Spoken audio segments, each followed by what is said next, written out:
que le coach a voulu essayer quelque chose, mais qui n'a pas réellement marché. Aubameyang, très souvent, quand tu vois à Marseille, il décroche. Parce que voilà, Gana Gueye, parfois, tu as l'impression qu'il veut faire des dépassements de fonction, mais avec des qualités qu'il n'a pas. Je vois un Nigeria impuissant dans le jeu de passe pour trouver les décalages. C'était difficile à les voir jouer et le Bénin s'en sort. Et j'ai vu vraiment une équipe de Guinée faire quasiment 50-50 avec l'Algérie. Ils peuvent mieux faire. Nous aussi, on a la possibilité de le faire. J'ai eu du mal à regarder encore cette équipe-là. Donc vraiment, carton rouge à ces autorités parce qu'ils n'arrivent pas à s'entendre sur des choses que je trouve puériles très souvent. Ils n'arrivent pas à s'entendre. Mais les joueurs sont restés égaux à eux-mêmes. Avec ce que le Mali a proposé comme jeu, c'est un peu limite. Mais moi, j'en ai discuté avec quelques Marocains qui me disaient que, après, peut-être c'est des polémiques pour des polémiques, qu'il y a des clans.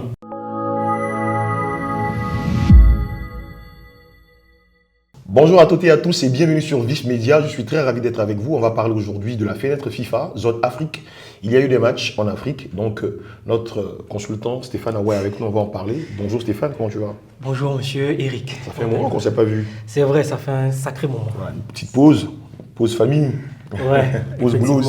Pause boulot, voilà. Bah, c'est toujours un plaisir, en tout cas, de se retrouver. Je suis très ravi d'être sur ce plateau. C'est toujours un immense plaisir d'être là. Bah, c'est partagé, c'est partagé. Et puis, je pense que les abonnés de notre communauté aussi est très, très ravis de nous avoir chaque fois. C'est l'occasion pour moi, en tout cas, de leur réitérer encore une fois nos remerciements et encore les inviter à continuer d'activer la cloche sous nos vidéos, de nous suivre massivement, de partager nos différents contenus pour qu'ensemble on essaie à chaque fois de pouvoir participer aussi au débat et puis voilà, d'envoyer notre son de cloche. Voilà, Stéphane, donc fenêtre FIFA, il y a eu les matchs.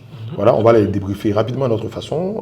La Côte d'Ivoire a affronté en double opposition le Gabon à Korogo et ensuite s'est déplacé à Nairobi. Très rapidement, tes impressions par rapport à cette fenêtre FIFA concernant les éléphants de Faye Mers? Bon, je pense que grosso modo, ce qu'on peut dire, c'est que les éléphants, sur 6 points, on en a pris 4. Déjà, mathématiquement, c'est intéressant. C'est pas mal parce qu'on est en fin de saison. Il y a l'accumulation de la fatigue. Il faut faire les derniers efforts avant d'aller en vacances. Donc, mathématiquement, c'est bien, moi, je trouve. Maintenant, si on veut parler du jeu. Du contenu, ouais. Du contenu. On a beaucoup de choses à dire. On est passé d'un 4-3-3 à un fameux 3-5-2, voilà, ouais, qui a fait couler beaucoup d'encre de salive. On en parle rapidement. C'est vrai, c'est vrai. Bon, dans le 3-5-2, bon, on n'a pas eu les jeux dans les couloirs. On n'a pas eu... Malgré les pistons, hein, qu'il a mis. Oui, bien sûr. Sengo et Ghislain Koudou de l'autre côté. Oui, malgré les pistons, on n'a pas eu des jeux dans le couloir comme il se devait. Ok, tu parles de combinaisons parfois d'être légion triangle, voilà, légion 3, effectivement. les évolutions parfois ensemble, là on n'en a pas vu. Mais on a vu par contre un Sengo qui était qui était en tout cas très virevoltant, je dirais pas en tout cas dans la phase collective, mais en tout cas en termes de duel, on l'a vu quand même très engagé sur son côté, notamment il s'est retrouvé très souvent dans les corners. Qu'est-ce que tu en penses? Bien sûr, Sengo, moi c'est un joueur que j'apprécie beaucoup, toujours costaud, disons défensivement, il est toujours costaud et quand il a les possibilités d'avoir les ballons dans son couloir, il fait des bons retraits et souvent même, si je m'en tiens au match précédent, souvent tu le vois, il fait des mouvements dans le couloir mais il ne reçoit pas les ballons. D'accord. C'est un problème, voilà. Il fait des appels dans l'eau la vie. Donc en dehors de ça, du jeu dans les couloirs, c'est que quand on est dans cette configuration-là aussi, il faut pouvoir faire le jeu intérieur, pouvoir trouver... D'accord, donc l'animation dans le secteur médian. N'a pas été okay. À son... Qu'est-ce que tu penses du positionnement, comment dirais-je, d'abord, parce que bon, on va dire qu'il a joué, il a quand même fait jouer Série en sentinelle. Voilà, il revenait encore de temps en temps devant la défense. Qu'est-ce que tu penses du positionnement de Seko Fofana et de Franck Kessié? Moi, je pense que c'est une position naturelle qu'ils ont. Ils sont dans les meilleures conditions pour évoluer en équipe nationale de Côte d'Ivoire. Je pense qu'ils ont eu des positions qui leur allaient. Et voilà. Donc, bon, moi, je pense que c'est des positions intéressantes pour eux. D'accord. Après aussi, j'aimerais bien qu'on parle du match de Sébastien Haller parce qu'on l'a trouvé... Je ne dirais pas timoré, mais il était chaque fois obligé de faire des dépassements de fonctions, notamment redescendre pour venir chercher le ballon, jouer en appui. On sait que ce n'est pas sa qualité première. J'ai trouvé effectivement qu'il était un peu en difficulté par rapport à ce profil-là, parce que je joue avec deux attaquants en pointe, avec Diakité. Je pense qu'ils ne sont pas très complémentaires, dans la mesure où on ne les a pas beaucoup vus combinés. Je veux effectivement que tu te prononces là-dessus. Qu'est-ce que tu penses du positionnement de fait, par exemple, de jouer avec deux pointes en attaque, avec un autre attaquant qui n'est pas très compatible avec lui, Sébastien Haller? Après, je pense que le coach a voulu essayer quelque chose, mais qui n'a pas réellement marché parce qu'on voyait que Ale venait au milieu du terrain chercher les ballons. C'est pas son profil de par sa taille et de par son poids aussi. C'est un joueur qui doit rester dans son espace de vérité, voilà, pour pouvoir marquer des buts. Et lui, le fait de revenir au milieu de terrain, remiser, vraiment, c'est fatigant pour lui, c'est irritant. Et dans ces conditions-là, vraisemblablement, il ne peut pas avoir la lucidité pour pouvoir Finir les actions. voilà, Ouais. finir les actions. Donc, je pense que c'est un 3-5-2 à, À part faire. oui, à parfaire, à rôder, à peaufiner. Et puis derrière, on verra ce que Faye fera les prochaines. Une autre chose qui m'a frappé aussi dans ce match face au Gabon, c'est le manque de mobilité au milieu de terrain. Parce que l'avantage de jouer. C'est inhérent à l'équipe Voilà. nationale de Côte d'Ivoire. Bien sûr, voilà, c'est un vrai problème. C'est-à-dire qu'il y a pas. Il y a un vrai problème de mouvement dans le secteur médian. C'est-à-dire qu'on ne peut pas créer le surnom. Parce que le but, en fait, c'est ça. Le but de jouer à 3 derrière, 3 défenseurs, on va dire, nominaux, et puis de jouer avec un surnom au milieu, bien entendu, avec des pistons sur les côtés, c'est de créer le surnom au milieu de terrain. Mais le surnom, ça ne se crée pas simplement avec l'avantage numérique. C'est essayer de jouer en permutation, de jouer dans les intervalles, de faire des appels de balles, de pouvoir faire évoluer l'équipe ensemble avec le ballon, comme un peu les Sud-Africains le font avec Hugo Bross. Cette capacité, effectivement, à évoluer en triangle et à remonter le bloc ensemble. Là. Tu as vu, effectivement, que les Gabonais, dans le secteur médian, ils étaient en infériorité numérique, mais ils arrivaient à se trouver tout de même. Ils arrivaient à casser les lignes d'abord par les passes. Dans le jeu en verticalité, dans la verticalité, ils arrivaient à se trouver. C'est vrai que bon, il y avait un peu de déchets techniques qui faisaient qu'ils n'arrivaient certainement pas à conclure les actions. Mais effectivement, comme je disais tout à l'heure, c'est quelque chose qui est inhérent à notre football. C'est-à-dire qu'on a, même quand on a un surnom au milieu de terrain, on n'arrive pas à avoir cette mobilité, on n'arrive pas à avoir des appels dans l'espace, on n'arrive pas à avoir des joueurs venus jouer dans les intervalles, de pouvoir créer le décalage. Et puis voilà quoi, c'est quelque chose, je ne sais pas si tu as remarqué la même chose. Bien sûr, c'est inhérent à cette équipe nationale de Côte d'Ivoire. Mais quand on joue à 3 ou à 4. À 3 ou à 4. Mais le truc, c'est que ce qui est important quand tu veux privilégier le jeu intérieur ou créer le surnom, c'est les joueurs qui n'ont pas le ballon. Le jeu sans ballon. Le jeu sans ballon des joueurs qui n'ont visiblement pas le ballon. Comment ils bougent. Moi, hier, par exemple, j'ai regardé Albanie-Italie. J'étais mené une faute rapidement de Di Marco.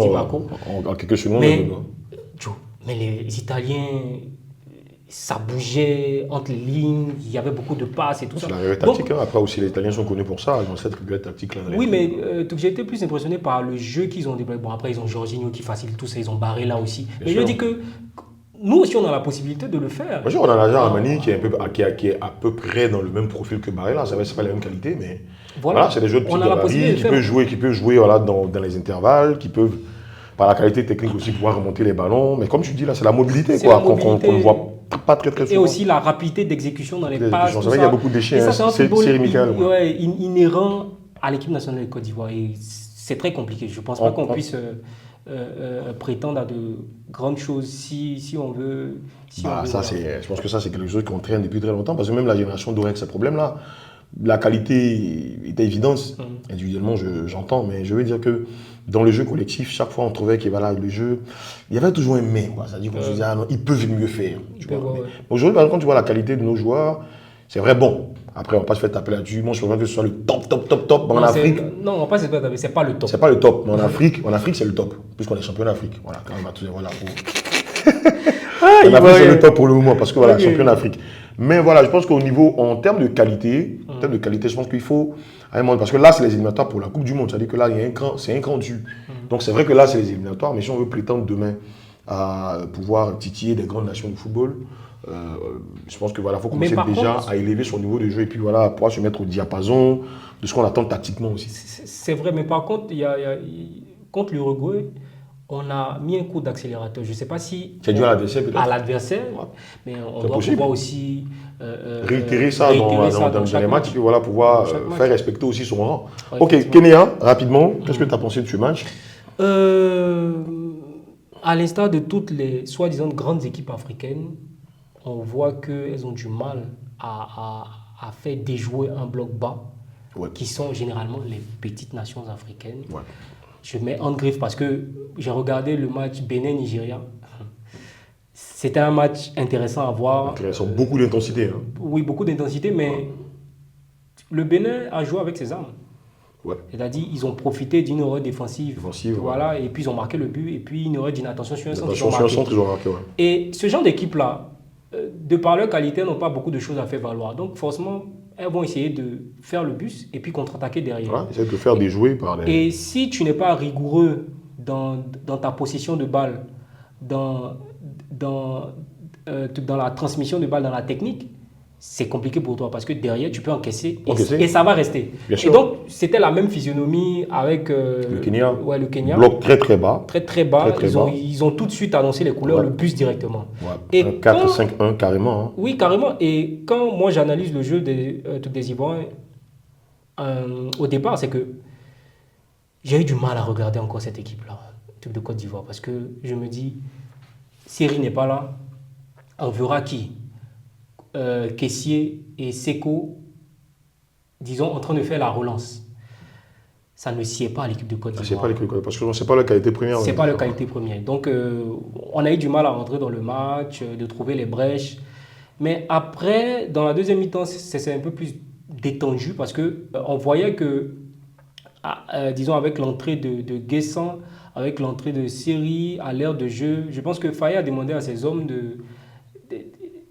d'abord aux ailiers d'être intérieurs. Donc, on voyait plus les ailiers être intérieurs et qui laissaient tout le boulevard là, disons, aux latéraux. Donc, du coup, on avait 4 personnes entre les lignes kenyanes. Ce qui est bien, ce qui a privilégié la proximité entre les joueurs pour faire le jeu. Donc, Guessant s'est bien senti. Et puis, du coup, derrière, dans les commentaires, il y a eu la fameuse comparaison de Lat et Guessant. Et Guessant, moi, vraiment, tout de suite, les gens étaient dithyrambiques. Non, que Guessant a bien joué. Mais j'ai dit, mais attends. Après, c'est la configuration. Parce que par rapport à ce que tu expliques là, il a été mis dans les bonnes conditions. Effectivement, aussi, hein. effectivement. Là, s'il avait eu cette proximité-là, je pense qu'on aurait vu un autre Lat. Donc, il faut mettre un peu de... Voilà, relativiser. Voilà, sinon, je voudrais revenir sur quelque chose que tu as dit tout à l'heure. Tu parles...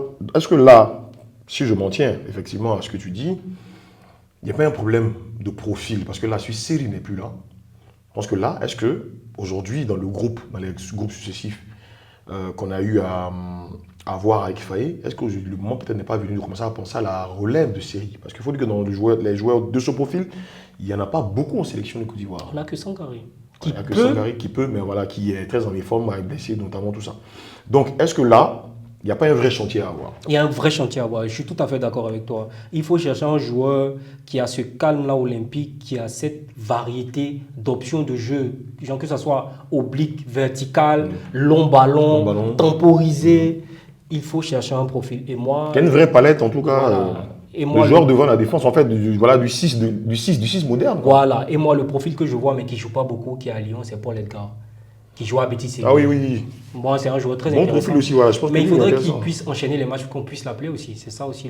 Mais quand il était au Betis, il avait un vrai temps de jeu. Il jouait après, je ne sais pas qui s'est passé. Ouais. Il a été appelé en sélection, je crois, 1 ou 2 fois. Oui, Ayam Soko contre la Zambie. Voilà, contre la Zambie, il n'a pas donné satisfaction. Mais après ce genre de match-là, on n'a pas toujours l'occasion de voir la plénitude en tout ce qu'il peut montrer. Mais bon, je pense que lui aussi, il a un très bon profil. Après, j'avais bien aimé aussi le petit Karamoko. C'est Karamoko, il s'appelle, non, celui de Glasgow. Glasgow. Lui qui a joué à deuxième mi-temps. Lui qui a joué à deuxième mi-temps. Je pense que lui aussi, il est pas mal dans... Parce que bon, c'est vrai qu'il a plus un profil box-to-box. Mais je pense que lui aussi, il a une qualité technique aussi dans la relance. Est-ce que peut-être Faye ne devrait peut-être pas essayer de temps en temps de le faire jouer dans ce profil-là? Parce que c'est vrai, tu n'es pas le seul à faire ce constat. Effectivement, on a vu que quand... Bon là, je pense que même avant la CAN, tu l'avais dit. Kessié et Seko devant la défense, ça ne le fait pas. D'ailleurs, une preuve, Seko en relance, il n'y a pas trop d'options. Il décide de faire un long ballon, 2 longs ballons, il les rate. Il les rate. Voici, voilà, donc, sur le côté droit. Sur le côté droit. Voilà. Donc, Je pense qu'il y a un vrai chantier, le chantier numéro 6. C'est vrai que pour le moment, on ne voit pas. Parce que là, déjà aujourd'hui, les éléphants sont dans une phase on va dire, son état de grâce. Ouais. C'est l'état de grâce, tu vois. Tu les vois, hein, tu vois, voilà, Faye aujourd'hui. Il va sur tous les plateaux, il a la banane. Bon, c'est tant mieux. C'est tant mieux, ouais. Mais il faut déjà qu'il sache que ça ne va pas durer. Hein. Ouais. Parce que quand il va entrer dans le dur, c'est là, effectivement, qu'il verra l'autre face de la médaille. Il va voir que les gens ne seront pas tendres. Je pense qu'il le sait un peu déjà. Hein.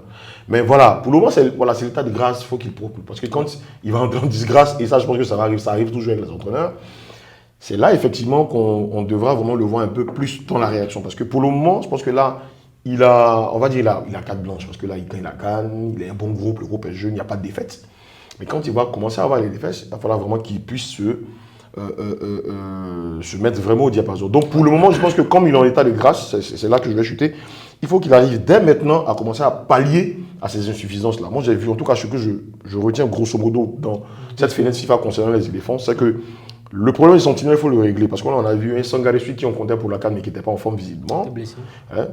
Et puis, Cyril Michael, qui aussi est plus proche de la fin qu'autre chose. Bien sûr. C'est vrai qu'il bon, a ses errements parfois dans les matchs, mais après ça arrive. Mais il est plus proche de la fin qu'autre chose. Donc je pense que le 6 là, c'est un chantier. Il va falloir voir. Après aussi, il y a quelque chose que je ne comprends pas, c'est là aussi je veux peut-être qu'on finisse.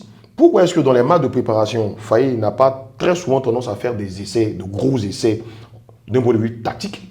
Et pourquoi parfois c'est pendant les matchs qu'il les fait?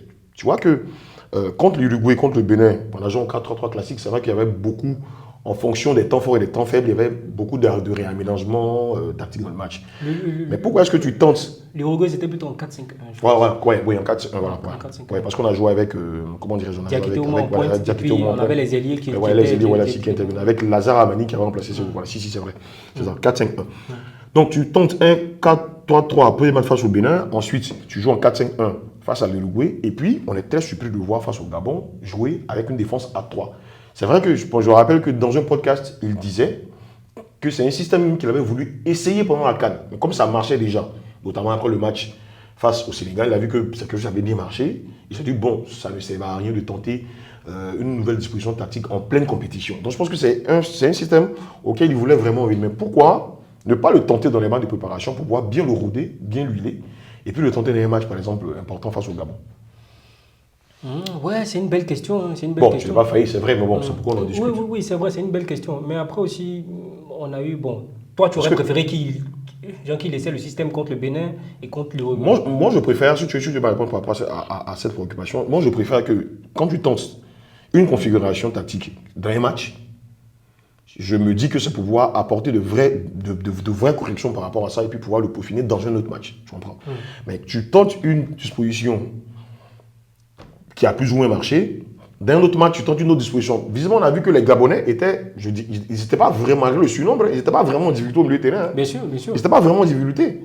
Ils arrivaient à se retrouver, ils arrivaient à casser les lignes, parce que c'est ça, le problème des éléphants, très souvent dans les matchs, même pendant la CAN, on l'a vu, même les matchs qu'on gagnait, il peut parfois avoir un surnombre au milieu de terrain, on le disait tout à l'heure, mais tu vois que même dans le pressing, l'équipe adverse arrive à se trouver dans les intervalles. C'est pas normal, parce que le but d'un surnombre au milieu de terrain, c'est de pouvoir souvent colmater les brèches, de pouvoir se replacer, de pouvoir aller au pressing, faire un double pressing, parfois même presser même à 2, bien parfois même passer à 3, sur le porteur du ballon adverse. Mais pourquoi est-ce que nous, on a des dispositions où on en surnomme et les gens arrivent à se trouver? Bref, moi je préfère que tu fais une configuration dans un match de préparation, ça marche, même ça marche plus ou moins, mais le prochain match qui est important, on veut quand même voir les prémices de ce qui a marché dans le match de préparation.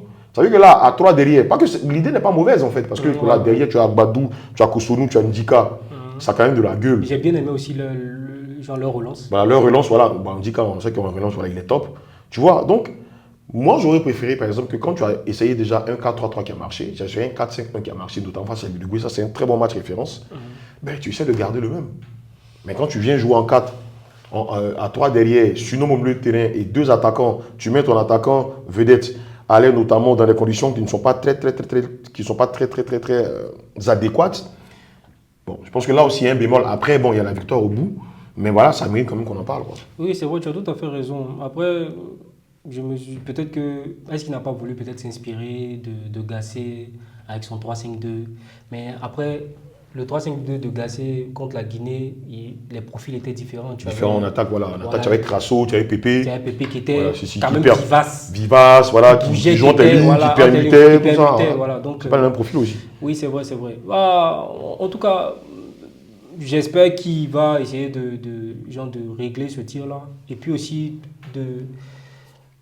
que les Ivoiriens aient une constance dans l'animation de jeu. Il ne faut pas que contre l'Uruguay, on ait fait bonne impression et puis contre le Gabon, c'est vrai, la fin de la saison, les organismes sont fatigués, on comprend, mais se fait à demi-mot bouffé par dans l'entrejeu par Parce le que si Gabon. Aubameyang marque son premier but, c'est un autre match. Voilà, c'est un autre match, effectivement.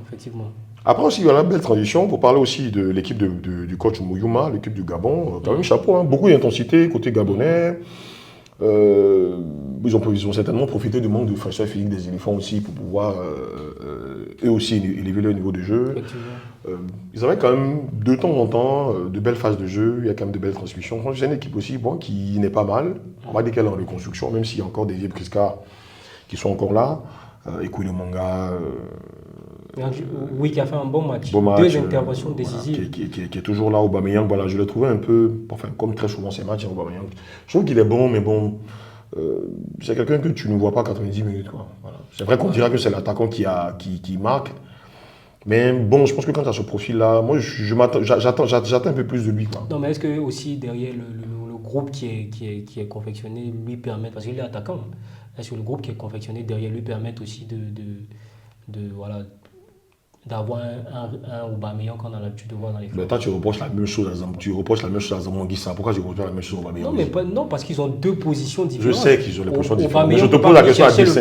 Je te pose la question à dessein. Non, je parle par exemple de décrochage. Aubameyang, très souvent, quand tu vois à Marseille, il décroche. À Arsenal, c'est quelqu'un qui aime beaucoup jouer. Voilà, venir. Voilà. In fine, tu es d'accord que c'est un attaquant. Je suis d'accord.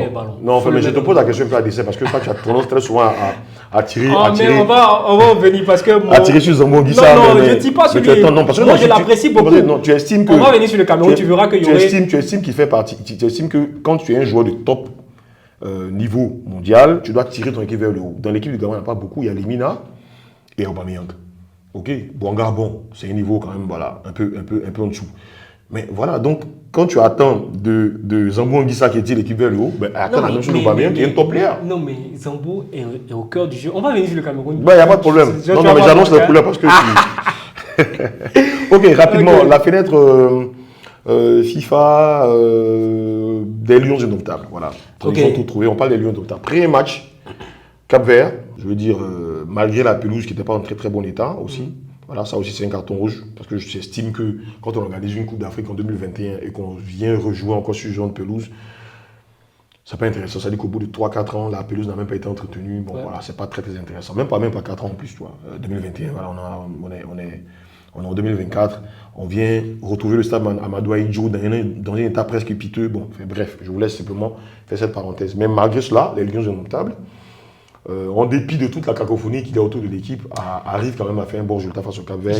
Non, sincèrement, j'ai un réel amour pour cette équipe. Ben moi aussi. Après, il y a le déplacement au Gabon. J'ai trouvé le deuxième match un peu plus abouti que le premier, mais bon, on en parle grosso modo. En Angola, grosso modo, voilà. Qu'est-ce que tu penses en tout cas de cette fenêtre FIFA des Lions indomptables qui ont failli ne pas jouer le match? Non, moi déjà, je ne veux même pas parler de tout ce qui se passe. Il y a trop de contenu, les gens en ont parlé déjà de fond en comble. Et puis c'est une bassesse vraiment, donc je ne veux même pas en parler. Moi, je veux parler... Jeu, terrain.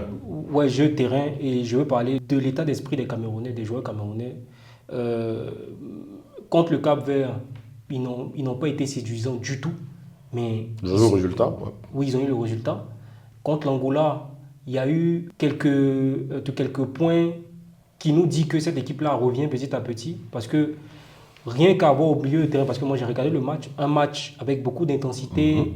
Les Camerounais étaient sous pression par le bruit des supporters angolais. Bien sûr, hein. Il y avait de la vivacité des ailiers angolais qui donnaient du fil à retordre à Tolo.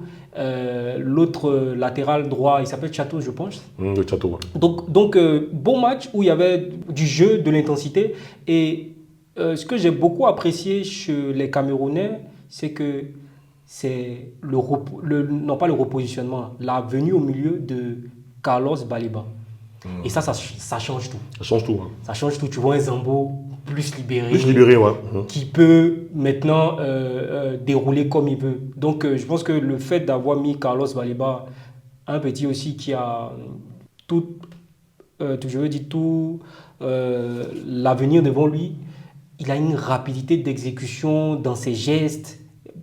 Là, en flash, il y a une action qui m'est venue en tête. Il était en 1 contre 1 avec un Angolais. Je pense qu'il a fait un contour orienté, puis tout de suite, il a mis la frappe. Ça a failli rentrer. Et moi, je pense que s'il essaie d'épurer son jeu, d'être direct, je pense que ça fait beaucoup de bien au Cameroun. Et je voyais aussi une belle permutation. Souvent, je vois aussi Angla qui venait aussi dans le cœur du jeu venir demander les ballons. En tout cas, on n'a pas vu une équipe du Cameroun qui avait peur de jouer au ballon. Peur de jouer au ballon, un peu comme à la CAN, comme ce qu'on a vu. Voilà, où le jeu était décousu, c'était difficile de le voir jouer. Là, je pense que le Cameroun revient petit à petit et puis c'est intéressant. Il revient à leurs fondamentaux aussi, c'est-à-dire une équipe qui joue, qui ne s'embarrasse pas de... Voilà. Ça m'a fait plaisir de voir Bassogog. Mais ce qui m'a semblé bizarre, c'est que, disons, Bassogog se blesse à l'épaule et l'entraîneur fait rentrer l'autre, là, le milieu de terrain. Là. Il dit généralement, il est le milieu axial. Il s'appelle comment? J'ai oublié son nom. Pourtant, il y avait Nkoudou sur le côté. Koudou. Nkoudou, ouais. Qui est allié. Oui, qui est un allié de métier. Je ne sais pas pourquoi il n'a pas. C'est les choix. C'est les choix qu'il faut respecter. Mais en tout cas, belle équipe du Cameroun, belle opposition angolaise. Et heureux aussi de revoir Ngadeu. Ouais, qui revient au cœur de la défense. Ouais, si. En tout cas, vraiment belle confrontation. Moi, c'est vrai que bon, j'ai bien aimé. Hein. C'est vrai que comme je disais tout à l'heure, les deux matchs n'avaient pas le même visage. Mais moi, au-delà du résultat, au-delà du contenu, c'est surtout un coup de gueule que je voudrais pousser vers les autorités camerounaises. Vous voyez, malgré toute la cacophonie, comme je disais tout à l'heure, qu'il y a eu autour de cette équipe, les joueurs sont restés concentrés. Ils ont fait leur match, ils ont fait leurs 2 matchs. Ils ont joué, ils sont revenus avec des résultats. Ouais. Sur 6 points, ils en prennent 4. Et tout le monde sait, je ne veux pas revenir là-dessus, dans quelles conditions ils ont préparé cette confrontation. Ouais. Donc vraiment, carton rouge à ces autorités parce qu'ils n'arrivent pas à s'entendre sur des choses que je trouve puériles très souvent. Ils n'arrivent pas à s'entendre, mais les joueurs sont restés égaux à eux-mêmes. C'est l'ADN des Lions indomptables. Ils arrivent à vaincre dans l'adversité. Et ça, pour moi, c'est quelque chose qu'on ne peut jamais leur enlever. Ouais. Ils arrivent toujours à rester solidaires, à se battre. Et puis, chaque fois, même quand c'est compliqué, ils sont dans des conditions vraiment parfois extrêmes. Quand tu écoutes parfois les podcasts des anciens joueurs qui t'expliquent un peu les campagnes de Coupe du Monde, dernièrement, je regardais un super documentaire sur la génération 90, la génération de Roger Mila, de Koundé, de Makanaki, de Tatao, la fabuleuse génération 90, la Coupe du Monde 90, Roger Mila. Tu vois que c'est quelque chose qui est vraiment inhérent au Cameroun, quoi.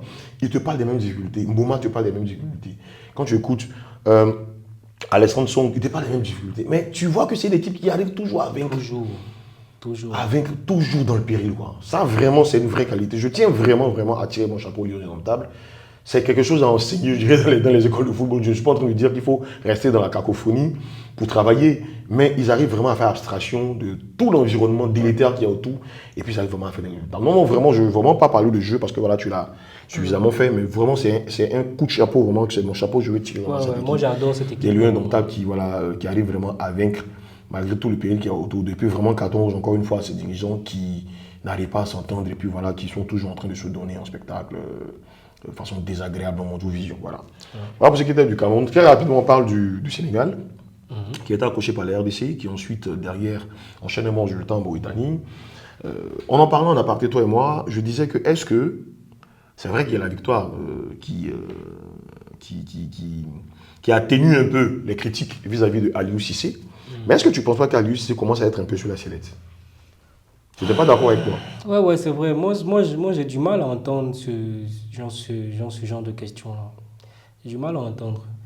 Parce que, là encore, je sais que forcément tu vas revenir sur moi, mais est-ce que c'est pas parce que on critique qu'on ne respecte pas? Mais c'est ça, mais bien sûr que je reviens là-dessus. Parce que est-ce que la critique veut dire qu'on balaie du revers de la main tous les acquis? Non. Non, mais c'est le métier d'entraîneur qui veut ça. Non, mais le Sénégal est deuxième, il a 2 points du premier, qui est le Soudan, qui est entraîné par l'entraîneur ghanéen, là, qui fait aussi un beau parcours avec le Soudan. Il reste encore 6 matchs, c'est pas encore terminé. Mais quand Sadio Mané, je ne te coupe pas, en conférence de presse vient dire que peut-être que le système de match, il faut changer le système. Il n'aurait pas dû déjà. Et là, est-ce que ça n'augure pas aussi d'un certain malaise aussi dans la tanière des Lions? Oui, peut-être. Et ça, moi, je pense que quand... Moi, c'est pas fortuit, hein, une déclaration comme ça. C'est un message aussi. C'est un message, mais je pense que quand tu es un champion comme Sadio Mané, ce genre de déclaration à la fin du match, un match difficile, les Lions n'ont pas le résultat donc ils ont... va parler directement à l'entraîneur. Ça, c'est un point de vue com. D'un point de vue com, c'est un dérapage. Bon, un dérapage, on va dire, voilà, c'est un couac. Mais parlons du contenu. Oui. Quand le match finit, que le capitaine emblématique de l'équipe prend la parole en zone mixte et il dit le système ne marche pas, il faut le changer. C'est frontal quand même. Oui, c'est... Est-ce que ça ne donne pas seulement du grain à moudre, mais est-ce que je veux dire, c'est pas en train d'étayer en quelque sorte ce qui consiste à dire que Aliou Cissé peut-être commence à avoir son plafond de verre en termes de discours. C'est pas encore une fois remettre en cause tout ce qu'il a fait.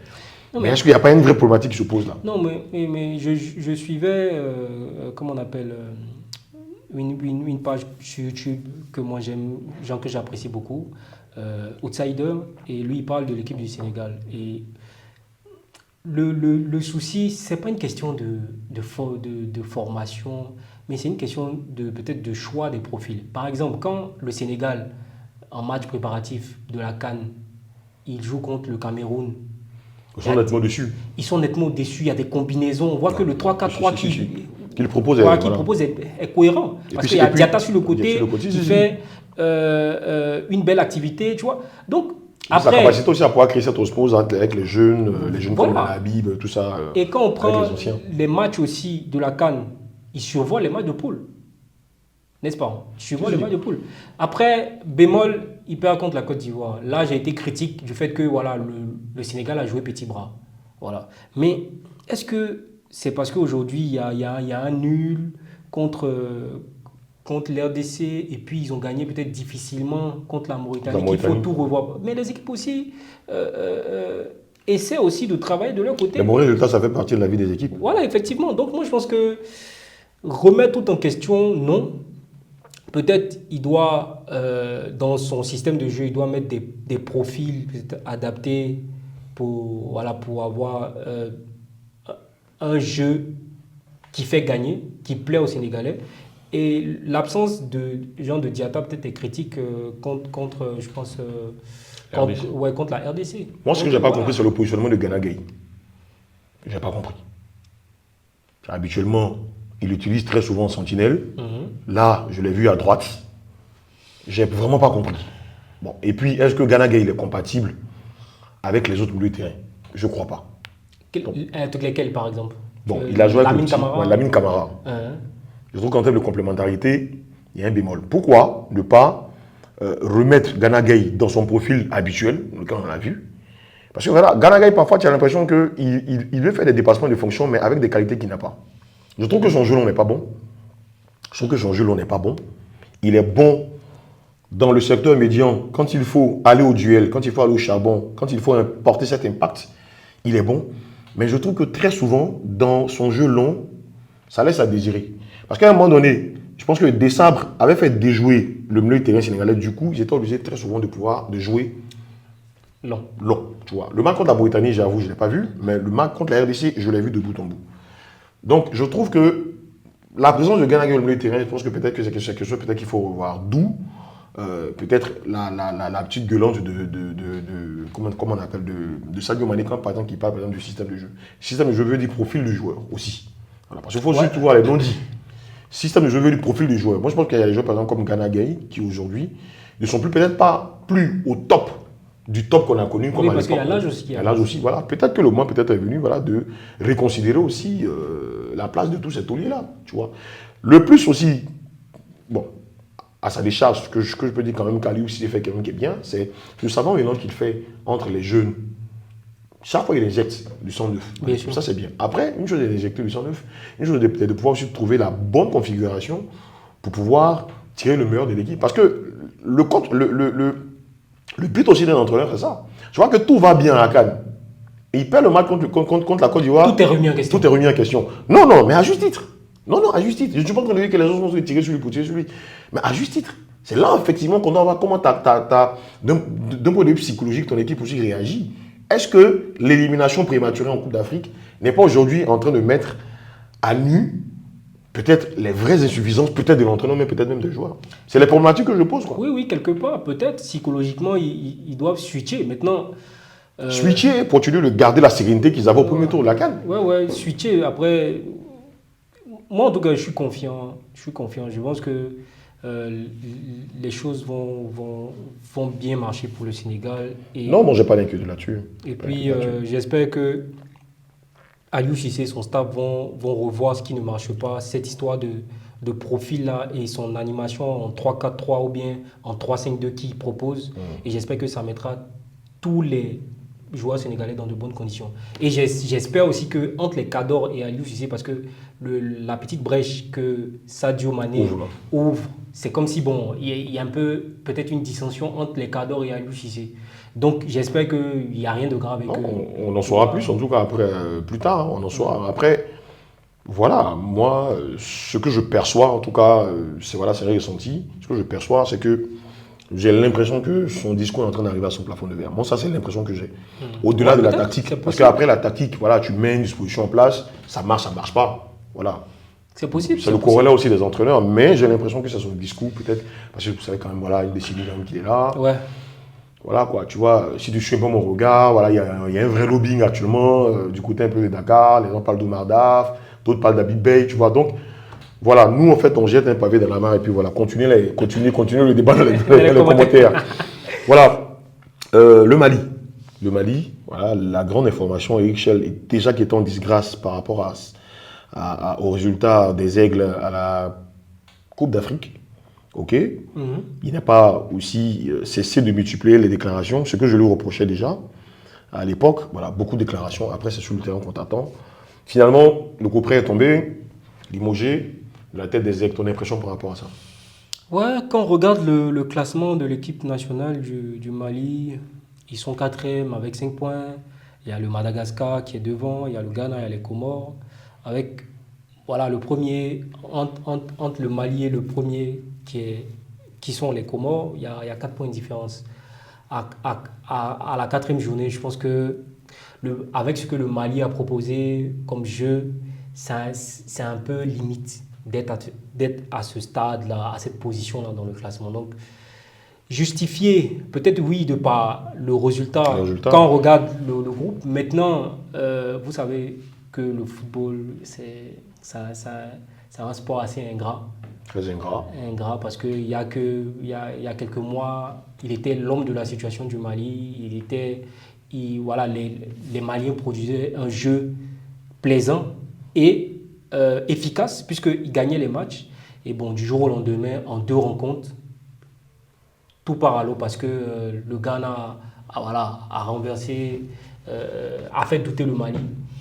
En allant s'imposer à Bamako. Voilà, et puis voilà, tout cool. Bon, moi, je suis triste pour Eric Chell parce que je pense que je suis convaincu, je suis persuadé qu'il est en train de sculpter cette équipe-là pour de grands moments. Mais bon, après, les résultats... C'est quand même dommage parce que ces grands moments-là n'arrivent pratiquement jamais parce qu'on s'attend toujours à ce que cette équipe se hisse là où on l'attend, mais bon, ça ne suit pas. Moi, après aussi, est-ce que, je te coupe pas, est-ce que c'est pas le fait aussi d'avoir vendu tellement cette équipe-là. Tellement cette équipe aussi qui fait qu'aujourd'hui, il tombe peut-être dans ces travers-là. Parce il parlait déjà de son jeu en losange, son fameux jeu en losange, on en a discuté toi et moi. Il disait qu'il pensait que le jeu en losange était plus adapté au profil des joueurs maliens. Et il disait aussi dans son jeu, que dans ce jeu en losange, qu'il trouvait que Bissoma ne rentrait pas dans sa configuration. Mais on est très étonné de le voir jouer en 4-4-2, délaisser carrément son jeu. Ça fait même 2 matchs. Il a délaissé son jeu en losange pour se retrouver en 4-4-2 face au Ghana. Je pense même que la presse malienne lui est tombée dessus aussi pour ça. Donc, est-ce que finalement, je ne dirais pas que c'est justifié parce qu'après, voilà, justifié, on ne sait pas, parce qu'après, il y a beaucoup de choses autour. Il y a ces adjoints, notamment, qui ont fait une sortie, qui ont même dit qu'ils ont appris le limogeage sur les réseaux sociaux, tout ça. Peut-être qu'il y a peut-être d'autres raisons extra-sportives, on ne sait pas. Mais moi, si je me refais à ce que j'ai dit tout à l'heure, voilà, est-ce qu'il ne s'est peut-être pas vu un peu trop beau dans ces différentes mises en place, voilà, mon équipe, elle joue comme le Barça, on peut jouer aujourd'hui, ou on peut jouer comme ça. Mais finalement, comme il n'y a pas le résultat, bon, tu dis, voilà, est-ce que tu n'es pas en train de nous vendre du vent? Moi, je ne vais pas lui en tenir rigueur parce que moi j'aime les entraîneurs qui osent, qui risquent leur place. Parce que changer tout le temps, ce n'est pas évident. Voilà, c'est pas évident de changer. C'est pas tous les entraîneurs qui ont du cran qui viennent et qui changent les choses. Parce qu'il faut dire aussi que chaque adversité, il faut adapter un plan de jeu. Je suis d'accord Voilà, avec toi. donc le fait d'être en 4 s'il a délaissé pour 2 matchs le 4-4 dans Losange, peut-être que si on lui pose la question, ça répond à quelque chose. Alors, après, c'est dommage, puisqu'il perd, et Il n'y a pas de résultat au bout, il y a non, pas de forcément. résultat. Donc forcément, c'est mal fait. Voilà, c'est le corollaire de l'entraîneur. Voilà, les résultats ne sont pas bons, on assume. Donc, transition toute trouvée pour le Nigeria, les gens Finidi, qui avait été parachuté, pas tu rigoles. Il a été parachuté à la tête des Super Eagles pour un mois. Il n'a même pas fait les un mois. Il n'a pas fait les 1 mois. Il n'a pas fait le mois, il se fait limoger tout de suite. Non, oui, c'est vrai. Mais lui, je pense que lui était rentré un peu en conflit avec les cadres de l'équipe parce que j'ai vu qu'il avait des relations un peu tendues avec Osimhen. Osimhen, oui, j'ai vu aussi cela. Mais moi, j'ai regardé ce que son équipe proposait contre Le Bénin. Contre le Bénin, non, tu peux pas. C'est vrai, tu marques le premier. Après, quand tu te fais égaliser par une erreur défensive, ça peut arriver, mais tu es le Nigeria, tu es finaliste de la Coupe d'Afrique des Nations. Tu dois mettre en place quelque chose qui permet au Nigeria de débloquer cette belle harmonie défensive béninoise. Et pourtant, j'ai bien aimé le match face à l'Afrique du Sud. J'ai trouvé que, bon, l'opposition aussi a fait, voilà, ils sont certainement mis à niveau, mais j'ai bien aimé, il y avait de l'intensité, on a vu des joueurs quand même qui jouaient. Mais moi, déjà, il y a une chose qui a attiré mon attention, c'est le fait de ne pas avoir Osimhen et de ne pas avoir Trezeguet. Je sais pas, mais j'ai eu comme un pressentiment. J'ai dit, est-ce que le gars n'est pas en train de se mettre à dos certains cadres du vestiaire? C'est ça aussi, c'est ça, parce que tu as pratiquement l'un des meilleurs joueurs de la CAN, tu as le meilleur joueur de la CAN qui est Trezeguet, capitaine vigoureux, voilà. Et puis voilà, tu arrives à la suite de la Coupe d'Afrique, tu dois continuer sur cette dynamique. Il ne faut pas oublier aussi que Finidi était là pendant la CAN, il était adjoint de Pesero. J'ai pas compris. Après, bon, finalement, on a fini par comprendre. Osimhen qui dit qu'il a perdu tout respect pour lui qui accuse Osimhen de choisir ses matchs. Je m'y attendais un peu, mais après, voilà, un mois, tu fais même pas un mois, bon, c'est quand même assez curieux. Et puis, pour dire vrai, c'est que le Nigeria est dans une situation, disons, calamiteuse, 5e. Sur 5e, quand même. Avec 3 points. C'est délicat. 3 points, c'est délicat. C'est vrai que 3 points, c'est 4 points, voilà, qui séparent l'Afrique du Sud et le Rwanda qui sont premiers du groupe, mais c'est quand même compliqué de voir le Nigeria à 3 points. Donc, mais je pense que c'est la résonance aussi de la défaite face au Bénin aussi qui... Oui, c'est ça. Voilà, parce que vice-champion d'Afrique et puis perdre un match contre le Bénin qui n'était pas à la CAN, tout ça. C'est ça. Et puis le match, en tout cas, dans ses débuts, tout portait à croire que le Nigeria allait remporter ça aisément. Parce qu'ils ont marqué le premier but, ce qui était difficile à faire. Ils ont marqué. Maintenant, après, voilà, ils se sont... Mais moi, ce qui m'a fait mal, c'est de voir un Nigeria impuissant dans le jeu de passe. Ça j'ai vraiment pas apprécié. De voir un Nigeria impuissant dans le jeu de passe pour trouver les décalages, c'était difficile à les voir jouer et le Bénin s'en sort. Bah après, comme tu disais aussi une fois, les petites équipes, même si j'aime pas trop le terme, se mettre aussi au diapason du football moderne, regarde les matchs, on t'attend. Voilà, donc aujourd'hui tu peux pas venir piétiner aussi, tout le monde vous dit voilà, je suis le Nigeria, donc je viens, pour les plus tout le monde, on a vu, et ça c'est la transition aussi que je fais, on a vu l'Algérie qui est tombée à domicile face à la Guinée de Kaba Diawara, une équipe d'Algérie qui est vraiment dans la continuité de sa très mauvaise CAN en Côte d'Ivoire. Je pense même qu'il continue encore de subir les stigmates de la CAN 2021. Je pense que voilà, la transition n'a pas encore été très bien. C'est vrai que le coach suisse Petkovic arrive, il veut insuffler son œuvre, la preuve, il laisse Mahrez à la maison. Mais moi, j'ai vu le match face à la Guinée.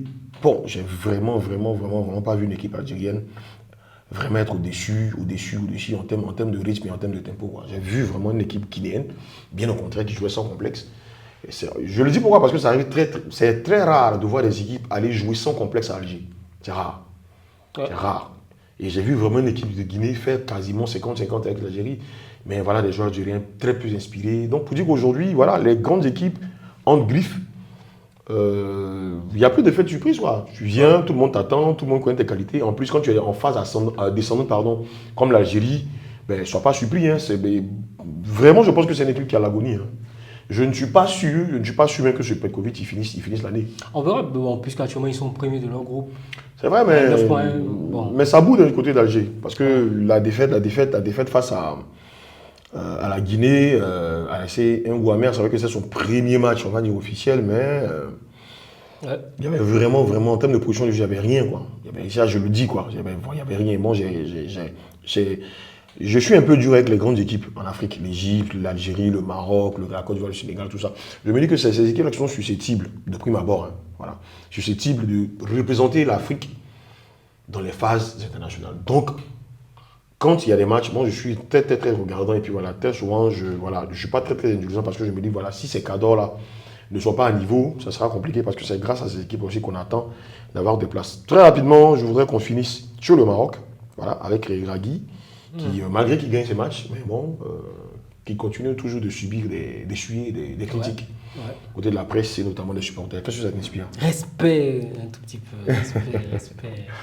Bon, moi en tout cas, oui, je pense que aujourd'hui, c'est pas un problème, c'est juste trouver comment on appelle, les complémentarités, voilà, cet assemblage-là qui va faire que Ziyech va trouver pour son compte et Diaz va trouver pour son compte. Tu trouves qu'ils ne sont pas compatibles les deux? Non, contre le Congo, les gens diront que Ils ont déroulé. voilà, le Congo, c'est pas une équipe, voilà, ils n'étaient pas apprêtés dans le sens où ils ont bu l'eau, quoi, voilà. Ouais, c'est pas... Voilà. Et ça fait longtemps qu'on a vu le Congo-Brazza disons dans les compétitions africaines aussi. Donc, bon, je pense qu'eux, ils sont en train de mettre, disons, quelque chose en place. Est-ce que le processus va prendre plusieurs années? Je ne sais pas. Mais clairement, le Maroc s'est facilité déjà la tâche face au Congo. Ils sont bien à l'abri. Je pense que déjà le fait que El Kaabi soit à la pointe de l'attaque, ça change déjà. Parce que lui, c'est un gars qui fait beaucoup de courses en profondeur, il bouge, il est mobile. Beaucoup, voilà. Et puis je pense qu'il commence à retrouver l'adresse, cette adresse que El Nesri n'a plus depuis un moment. Oui, c'est ça. Maintenant... Oui, pourtant, El Kaabi, c'était pas un premier choix. Hein. Ouais, je crois que depuis la finale de l'UEFA Conférence, là, tu vois qu'il a un vrai regret de confiance. Ouais. Donc, pour revenir sur ce milieu de terrain, puisque le Maroc aujourd'hui, c'est le milieu de terrain, parce qu'ils font le jeu là-bas. La qualité Hamid Harit, Ziyech, il y a Diaz, l'autre que j'aime bien, Ounahi. Il y a vraiment de la qualité. Mais pour revenir à ma question, tu penses que Ziyech et Diaz ne sont pas compatibles, complémentaires? Moi j'ai regardé, moi j'étais très surpris même de voir Ziyech, cœur du jeu, et Diaz sur le côté. Sur le côté. Et contre le Congo, bon, c'est pas un match sur lequel on peut se baser pour dire que voilà, le Maroc revient, le Maroc est en train de reprendre avec ses fondamentaux, mais il y a quelque chose. On a vu Ziyech dans son rôle, on a vu quelquefois Diaz aussi rentrer dans le cœur du jeu, ils ne se sont pas mâchés là-dessus, et je pense qu'il faut laisser le temps de faire les choses, parce que le fait que Diaz vienne en équipe du Maroc, comme on discutait en aparté, ça rebat un peu les cartes. Au milieu de terrain directement, parce qu'avant on avait Amrabat, on avait Ounahi et puis l'autre là, Hamla. Donc du coup, bon, là maintenant ça va dépendre à la performance en club, tout ça, mais on sait que d'emblée Diaz sera là. Voilà. Maintenant, disons à Regragui, maintenant d'avoir le caractère pour dire, bon, ok Diaz, ce match-là, moi je ne te vois pas, tu vas être sur le banc. Hamid Harit déjà commence à en payer les frais. Déjà. Voilà, déjà aussi. Voilà. Donc moi je pense que il y a des réajustements qui sont en train d'être faits par rapport à la venue de certains joueurs. Et qu'il faut laisser le temps faire les choses. Le Maroc est premier avec 9 points. Voilà, donc faut... Mais dès l'arrivée comme ça de Diaz et la symbolique du numéro 10, il peut le positionner comme ça au cœur du jeu. Est-ce que tu penses que c'est une bonne idée? Là, on parle d'ego, là. Ouais, on parle d'ego, oui, je suis d'accord. Mais... Parce que très souvent, les gens se plaignent un peu de l'attitude de Ziyech, on dit tire la gueule, tout ça. Et bon, je ne sais pas, mais moi, j'en ai discuté avec quelques Marocains qui me disaient que, après, peut-être c'est des polémiques pour des polémiques, qu'il y a des clans. D'accord. Il y a des clans qui sont formés. Dis-nous plus. Je ne sais pas, moi j'entendais les Marocains parler. Tu as tes sources, donc vas-y, je t'écoute. Il y a un clan, espagnol, il y a un clan des joueurs qui sont nés en France, et puis il y a un clan des locaux. Après, est-ce que j'ai entendu parler, mais je veux que tu vois la mèche. Comme ça, tu es responsable. Ah, ok, il n'y a pas de souci. Mais est-ce que ces clans-là, c'est pas par affinité. C'est par affinité. Tu vois, c'est par affinité. Quand un Diaz, par exemple, peut-être est plus proche de Achraf Hakimi, c'est parce que peut-être il va mieux le comprendre, il va lui expliquer des choses. Voilà. Espagnol, Voilà. Donc, moi, je pense qu'il faut laisser cette équipe-là digérer déjà. Bon, quand je dis digérer, c'est pas digérer dans le sens où, voilà, disons, il doit faire de mauvais matchs. Non, digérer dans le sens où il y a 2-3 gars qui sont venus, ils sont en train de réajuster la machine. Il faut aller tout doucement et puis voilà. Le Maroc aujourd'hui est premier, il n'y a pas de souci, ça va. Ok, grosso modo, ça sera notre mot de fin. Est-ce que tu penses qu'à la faveur de cette fenêtre FIFA, Jeune Afrique, bon, c'est une question que je te pose, hein, c'est pas que voilà, c'est pas, la question n'est pas définitive, mais c'est juste ton regard sur cette fenêtre. Est-ce que tu penses que les équipes africaines, tu penses qu'il y a, en termes de niveau de jeu, tu penses que ça a bougé un peu? Moi, je pense que ça a bougé pour les soi-disant petites équipes africaines. Je pense que c'est là-bas que ça a bougé parce que l'animation défensive de certaines équipes est impressionnante. Il faut les voir bouger, resserrer les espaces. Moi, mais pour les grandes équipes, je reste encore sur ma faim parce que il n'y a pas cette fluidité, cette efficacité, cette transmission rapide-là qui permet de déjouer les blocs. Voilà, comme autant on regardait un Côte d'Ivoire, Bénin, où on savait que l'addition allait être salée déjà, ou un Cameroun, je ne sais pas. Voilà. Donc, moi, je regarde plutôt les moyennes et petites équipes africaines en griffe. Je les respecte toutes. Je pense que les écarts sont en train de se resserrer vraiment. Sont en train de se resserrer. Et que si les équipes qui sont outillées pour faire le jeu ne revoient pas le standard, ça sera difficile. Ça sera très difficile. Ils pourront se faire approcher. Ils seront surpris. Peut-être que les 3 prochaines CAN, on verra, genre je dis n'importe quoi, un Cap-Vert ou un Angola gagner la CAN. Et puis ça serait tant mieux. Ça serait tant mieux aussi. Ça change. On voit que les choses aussi évoluent. Merci beaucoup Stéphane en tout cas pour ce moment d'analyse qu'on a essayé en tout cas d'avoir. Merci à toi. On va dire merci en tout cas à notre communauté de nous suivre. Merci de continuer ce débat dans les commentaires. Et puis, restez toujours sur vif, restez vif. Merci à vous. À très très vite. Abonnez-vous, partagez et restez vif. Bye.